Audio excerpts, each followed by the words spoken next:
Dad's silent revenge. 4 days before Christmas, my daughter called and said 7 words that made me realize everything I thought I knew about being a father was wrong. Dad, don't come. Howard says it's too complicated.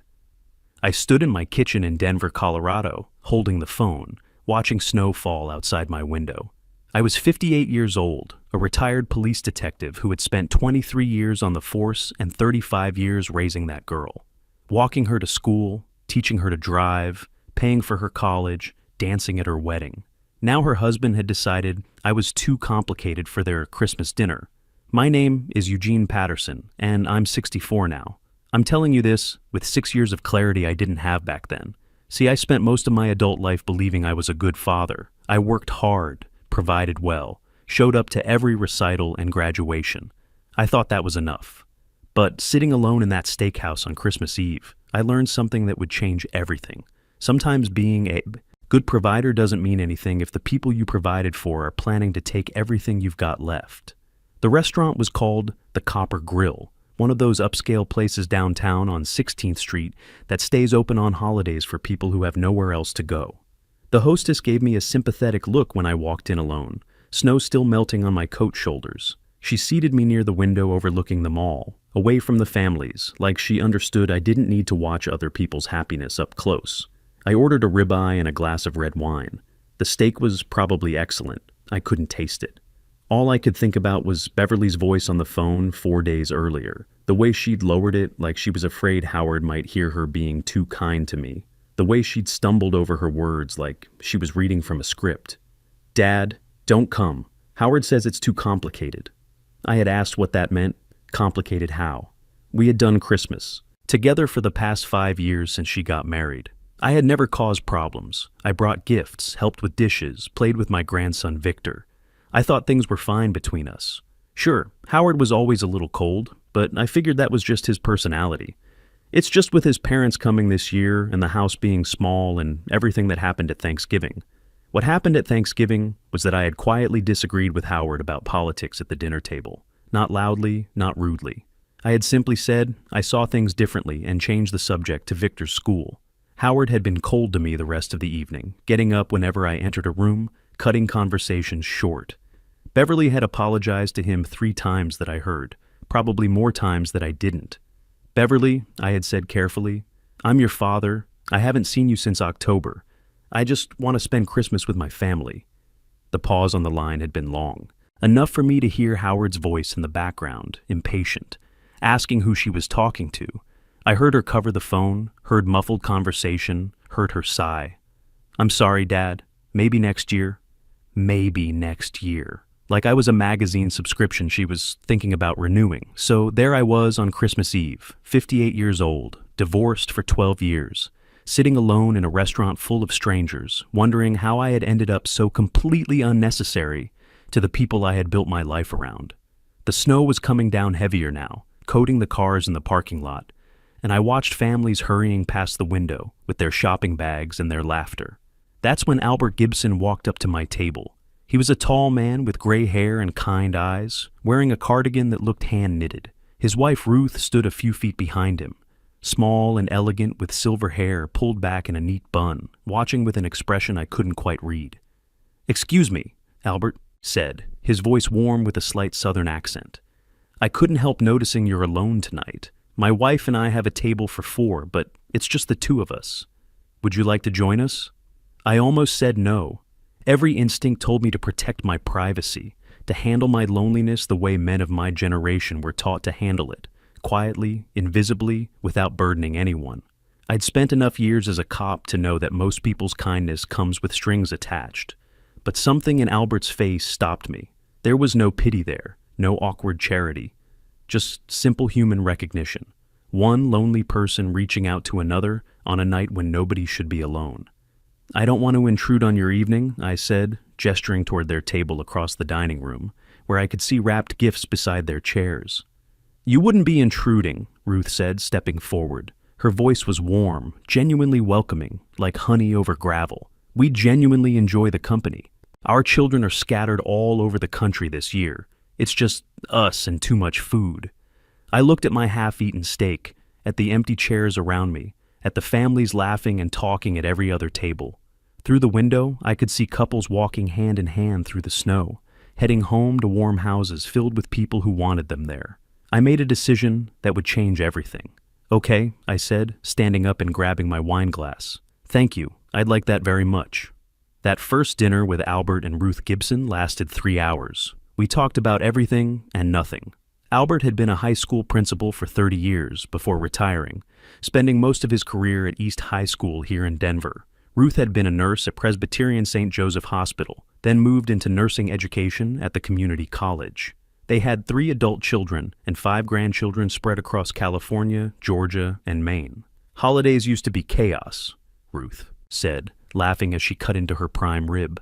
"Kids running everywhere, dogs barking, someone always crying about something. Now they're quiet.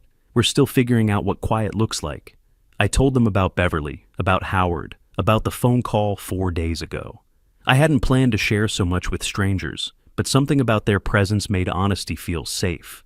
Maybe it was Albert's way of listening without judgment, or Ruth's gentle questions that showed she was really paying attention. "That's hard," Albert said simply when I finished. He didn't offer advice or try to fix anything. He just acknowledged the pain. And somehow, that was exactly what I needed to hear. When the check came, Albert insisted on paying for my meal despite my protests.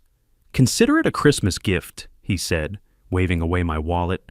"And Eugene, if you're not doing anything next Sunday, Ruth makes the best pot roast in Denver. We'd love to have you over." I almost said no again.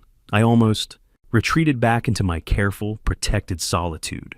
But Ruth was already writing their address on a napkin, and Albert was shaking my hand like we had known each other for years, instead of hours. 6 o'clock, Ruth said, pressing the napkin into my palm. "Don't bring anything except yourself." I took the napkin, put it in my wallet, and drove home through the snowy Denver streets, feeling something I hadn't felt in months. Hope. That first Sunday dinner at the Gibson house was the beginning of everything. Their home was a 2-story Craftsman in the Park Hill neighborhood, one of those solid brick houses built in the 1920s with wide front porches and big windows. The inside was filled with books and photographs and the smell of something delicious cooking. You could tell immediately it was a house where people had been happy for a long time. Albert met me at the door and immediately put me to work, helping him set the table in their dining room. "Ruth has very specific ideas about how the table should look," he whispered conspiratorially as he handed me cloth napkins. "I've been married to her for 41 years, and I still get it wrong sometimes." Ruth appeared from the kitchen, wiping her hands on her apron that read, "World's Best Grandmother." "I heard that, Albert Gibson, and you do not get it wrong, you just get it different." She winked at me. "Welcome, Eugene. Make yourself at home." That evening, I met their youngest son, Frederick, who lived in Denver, with his wife Nancy and their 2 children. Frederick worked as a bank manager downtown, and Nancy was an office administrator for a law firm. The grandchildren, Carolyn, who was 16, and Arthur, who was 14, immediately adopted me as a new audience for their stories and school projects. By the time dinner was served, I had learned about Carolyn's obsession with marine biology and her plans to study oceanography in college. Arthur was convinced he would one day design video games for NASA, combining his love of space and programming. "Don't try to talk him out of it," Frederick said, grinning as he helped his mother carry dishes from the kitchen. "He's already designed a space exploration game with realistic physics. Kid's got more talent in his little finger than most adults have in their whole bodies." The pot roast was exactly as good as Albert had promised, but what I remember most about that dinner wasn't the food. It was the way everyone talked over each other with affection rather than irritation. The way Albert reached for Ruth's hand during quiet moments. The way Frederick and Nancy worked as a team, clearing dishes without anyone having to ask. The way the children were included in conversations instead of shushed or sent to another room. This was what family was supposed to look like. This was what I had always wanted with Beverly, what I had dreamed of when she was little, and I was reading her bedtime stories and teaching her to ride a bike. When I left that night, Ruth hugged me. At the door, like I was already part of the family. "Same time next Sunday, Eugene, and every Sunday after that if you want." I wanted, more than I had wanted anything in a long time. 1 year passed, then 18 months. The Sunday dinners at the Gibson house became the fixed point around which my life rotated. I started arriving early to help Albert with small repairs around the house, fixing leaky faucets and squeaky doors.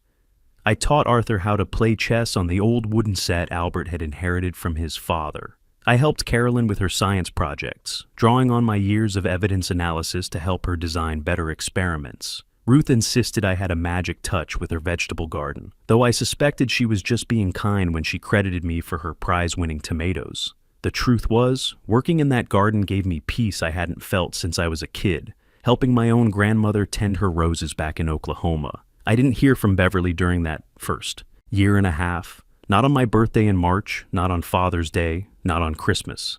I sent cards and gifts for Victor's birthday and received brief thank you texts in return. Always from Beverly's phone, never a call from Victor himself. I called twice during those months. Both times Beverly was too busy to talk and promised to call back. She never did. The silence hurt. It hurt every single day, like a low-grade fever that never quite goes away. But the pain was different now because it existed alongside something else. Belonging, community, purpose. The Gibson family wasn't replacing my daughter. Nothing could do that. But they were teaching me something crucial. I could be loved without earning it. I could matter to people who had no obligation to care about me. I could be valued for who I was, not what I could provide. Then came the phone call that changed everything. It was a Tuesday afternoon in February. I was at the community center on Colfax Avenue where I volunteered, teaching computer basics to seniors when my phone buzzed. Beverly's name on the screen made my heart jump like it always did, even after all those months of silence. Dad. Her voice sounded strange, thin, not like the confident woman I remembered. Can we talk? I stepped outside into the cold air, gripping the phone so tightly my knuckles went white. Of course, I'm here. Howard and I are having some problems, financial problems. The business isn't doing well, and we got behind on some payments. There's this debt that we need to clear before the bank. She trailed off. I waited, my heart pounding, hoping for something. An apology, an acknowledgement, some recognition that she had hurt me and wanted to make it right. Some explanation for why she had cut me out of her life and Victor's life for 18 months. Dad, I need $75,000. I know it's a lot, but you have the retirement fund, and Howard says if we can just get through this quarter, everything will stabilize. Howard says. Always, Howard says.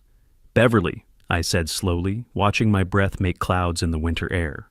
When did we last speak? Before today. Silence on the line. I'm trying to remember, I continued. Was it the Christmas you disinvited me? No, wait. You texted me in January after that. Happy New Year. 3 words. Was that it? 18 months of nothing. And now you're calling to ask for $75,000. That's not fair. Her voice sharpened, taking on that defensive tone I remembered from when she was a teenager caught in a lie. You know things have been complicated with Howard and his family. You know he has opinions about me, I finished. Yes, I know. I'm too complicated, too different, too something. I've been whatever he needed me to be for 18 months, Beverly. I've been invisible. And now suddenly you need money and I exist again. I'm your daughter. She was crying now, but something about it felt rehearsed. Doesn't that mean anything to you? The question hit, like a physical blow, because of course it meant something. It meant everything. She was my daughter, my only child, the person I had loved most in the world for 35 years. But she was also the person who had chosen her husband's comfort over her father's presence, who had let 18 months pass without a real conversation, who was calling now, not because she missed me, but because she needed something from me. And here's where my cop instincts kicked in. Something about this call felt wrong. The timing, the amount, the way she kept referring to Howard's opinions like she was reading from a script. Beverly, I love you. I have always loved you, but I can't give you $75,000. Why not? You have it. I know you do. There it was. The assumption that my money was somehow hers by right. The certainty about my financial situation that she shouldn't have unless she'd been checking up on me. Because giving you that money won't fix what's actually broken. Because Howard will find another crisis next year and another one after that. And I'll become the person who solves his problems with my retirement fund until there's nothing left. So you're choosing money over your own daughter? That's who you are? That's the kind of father you've become? No, I said, and my voice was steady despite the trembling in my hands. I'm the kind of father who learned that love isn't the same as being used. I'm choosing to be valued, not just needed. There was a long pause. Then Beverly spoke, and her words were cold and precise. "You know what, Dad? Howard was right about you. He always said you were selfish underneath all that nice guy exterior. I defended you for years. I won't make that mistake again. Don't call me, don't text me. As far as I'm concerned, you've made your choice." The line went dead. I stood there in the parking lot, the phone still in my hand, and waited for the devastation to hit. It did, but mixed with the grief was something unexpected. Clarity. For the first time, I had heard my daughter's real voice, not the one filtered through guilt and manipulation. And what I heard was someone I didn't recognize. But here's the thing about being a cop for 23 years.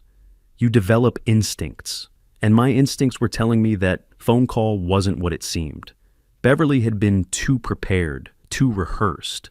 The financial crisis story felt manufactured, and the way she'd pushed for exactly $75,000, not $70,000 or $80,000, suggested someone had done homework on what they thought I could afford. That evening, I drove to the Gibson house, even though it wasn't Sunday. Albert answered the door and took one look at my face. "Come in, Eugene. Ruth's making tea." I told them everything. Beverly's call, the money, the ultimatum, the cold click of disconnection. They listened without interrupting, the way they always did. Albert's hand on my shoulder, while Ruth held my shaking hands. "You did the right thing," Ruth said firmly when I finished. "Boundaries aren't abandonment. It doesn't feel like the right thing. It feels like I just lost my daughter." "You didn't lose her today," Albert said gently. "You lost her a long time ago, piece by piece. Today you just finally let yourself see it." But I couldn't shake the feeling that there was more to this story. A lot more. I started paying attention, real attention, the kind I used to pay to suspects who thought they were smarter than they were. 3 weeks later, I was having lunch at a diner on South Broadway when I saw Beverly coming out of an expensive steakhouse with Howard. They were laughing, dressed in clothes that didn't look like they came from people facing financial ruin. Beverly was carrying shopping bags from stores that don't exactly scream budget crisis. I followed them. Old habits. They went to a Mercedes dealership on Colorado Boulevard, not to sell a car, to look at new ones. I watched through the showroom window as Howard test drove a $60,000 sedan, while Beverly sat in the passenger seat, smiling like she didn't have a care in the world. That night, I made some calls. My old partner Jerry still had connections at the department. Within a week, I knew Howard's business was actually doing fine, better than fine. The insurance agency he claimed was failing had just signed 3 major commercial contracts. I also knew Howard had been married before, to an older woman in Phoenix who had died under mysterious circumstances, 6 months after changing her will to leave him everything. The pieces were falling into place, and the picture they made turned my blood cold. I started documenting everything. Photos of Beverly and Howard's expensive dinners, screenshots of social media posts showing their lifestyle, bank records I probably shouldn't have been able to access, but somehow did anyway, credit reports, property records. What I found was a pattern. Howard would target women with assets, isolate them from their families, create financial emergencies that required accessing their money, then gradually take control of everything. Beverly wasn't his first victim. She was his accomplice. I needed proof they were actively planning to defraud me, not just living beyond their means. So I gave them an opportunity to show their hand. I called Beverly in April. "Beverly, it's Dad. I've been thinking about what you said, about the money." Her voice changed instantly, warmer, more animated. "Dad, really? I mean, I thought after our last conversation, I've been having some memory issues lately, forgetting things. My doctor thinks it might be early stages of dementia." The lie came easily, too easily, but I needed her to think I was vulnerable. "Oh, Dad, I'm so sorry. That must be terrifying for you." "It is, and it's making me think about my finances, about making sure everything's in order before I can't make those decisions anymore." "That's smart, Dad. Really smart. Maybe Howard and I could help you organize everything. You know, make sure your affairs are in order." Bingo. We arranged to meet the following Sunday, at my house, where I had installed cameras in every room the day before. They came prepared.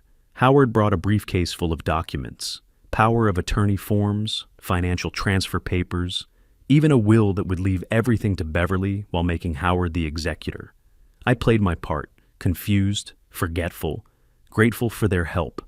I signed some papers, refused to sign others, asked for time to think. All while the cameras recorded every word. "You know, Dad," Beverly said as they were leaving, "it might be easier if you moved somewhere with more support. There are some really nice facilities in the area." Facilities? Assisted living places, where they can help you with your memory issues, keep you safe. Howard nodded seriously. "With your condition progressing, it's really the responsible thing to do. And don't worry about the house. We'll handle selling it. For you." After they left, I sat in my living room and watched the recordings. My own daughter and her husband, planning to have me declared incompetent, steal my assets, and warehouse me in a nursing home. All while, I was perfectly healthy and sharp as I'd ever been. I made copies of everything, sent them to Jerry, called my lawyer, contacted Adult Protective Services. The confrontation came in June. Beverly and Howard arrived unannounced, with papers from a doctor declaring me incompetent based on Beverly's reports of my condition. They also brought 2 men they introduced as caregivers who would help me pack. "I'm sorry it has to be this way, Dad," Beverly said, not sounding sorry at all. "But you're not capable of making these decisions anymore." That's when I played the recording of our April conversation, her voice clear as day. "If we can get him declared incompetent, all his assets transfer to me automatically. The house alone is worth $400,000. It's perfect." The color drained from Beverly's face. Howard started backing toward the door. 23 years on the force," I said calmly. "You think I didn't know you were running a con?" The next few hours were chaos, arrests, interrogations. Beverly pleaded guilty to attempted elder abuse and fraud. Howard got deported after serving time for immigration violations. I got custody of Victor, and I got something else I didn't expect.